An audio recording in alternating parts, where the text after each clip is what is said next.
Hi, once again this is Archel Set at welcome sa ating channel. For this video, let's talk about bakit ganun no? Kapag gumagawa ka ng tama, walang pumapansin.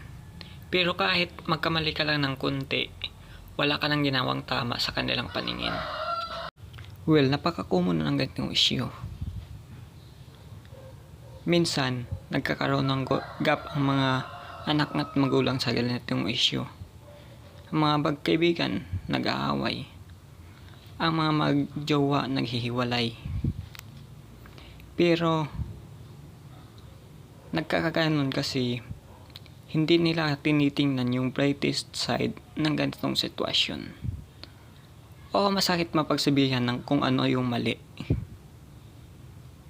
Pero, mapapagsabihan ka ba ng tao kung di ka mahal? Sasabihin pa sa'yo ng taong yun na mali ang ginagawa mo kung wala siyang pakialam sa'yo. Tandaan mo, hindi mali ang magkamali. Pero ang mali ay yung hindi nakikinig sa pagtatama ng iyong pagkakamali. Kung nasasaktan ka, iiyak mo hanggang mawala.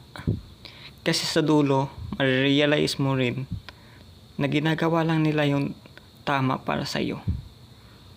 O kung sa feeling mo ay na-overjudge ka, hayaan mo. Isipin mo na lang na mahal ka ng tao.